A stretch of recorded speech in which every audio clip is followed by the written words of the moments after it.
শফিকের গ্রেপ্তার নিয়ে মুখ খুললেন পল্লীগ্রাম টিভি চ্যানেলের একজন সেরা অভিনেতা টনি মণ্ডল।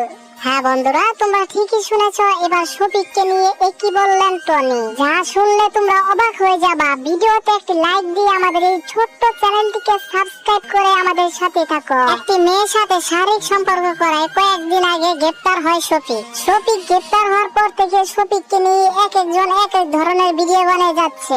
শফিককে নিয়ে কিছু কিছু ইউটিউবার ভিডিও বানাচ্ছে যে শফিকের 7 বছরের জেল হয়ে গেল, ফাঁসি হতে চলেছে শফিকের, আর কোনোদিন ছাড়া পাবে না শফিক।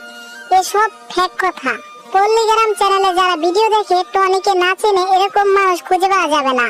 সেই টনি মণ্ডল শফিককে নিয়ে একই বলল। এতে টনি বলে, কেউ না চিনুক, আমি তো চিনি শফিককে। শফিক এরকম কাজ করতে পারে না, একদমই শফিক নির্দোষ এবং শফিককে ফাঁসানো হয়েছে কোনো ষড়যন্ত্রে। টনি আরো বলে, শফিকের সাথে প্রায় আমি ছোট থেকে কাজ করে আসছি এবং শফিককে দেখতে আসছি। শফিক এরকম কাজ করতে পারে না। শফিকের লাইফ এবং ক্যারিয়ার নষ্ট করার জন্য শফিকের পিছে লেগেছে কেউ, এরকম এক কথা বলছে টনি। দেখো বন্ধুরা, বেশ কয়েক মাস থেকে পল্লীগ্রাম টিভি চ্যানেল থেকে চলে আসলো একটা ঝামেলার জন্য শফিক পল্লীগ্রাম টিভি চ্যানেল ছেড়ে আসে তিনি একটি নিজের চ্যানেল খুলে এবং সেই চ্যানেলে ভিডিও আপলোড করা শুরু করে। তবে সেই চ্যানেলটাকে ফেক স্ট্রাইক একের পর এক স্ট্রাইক দিয়ে উড়িয়ে দেয়। শফিকের ফেসবুক পেজ, ইনস্টাগ্রাম, টিকটক আদি সহ সবকিছু উড়িয়ে দেয় কেউ ফেক স্ট্রাইক দিয়ে।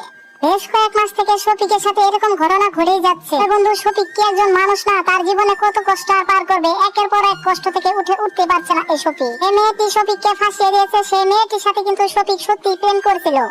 তারপর সেই মেয়েটি গরিব হওয়ায় শফিককে জিজ্ঞাসা করছিল, আমি কিন্তু গরিব, তুমি আমাকে বিবাহ করতে পারবা? এই মেয়ের কথায় শফিক হ্যাঁ বলে দেয় এবং সেই মেয়েটির নাম ছিল তারা। তাকে বিয়ে করে নেয় গোপনে।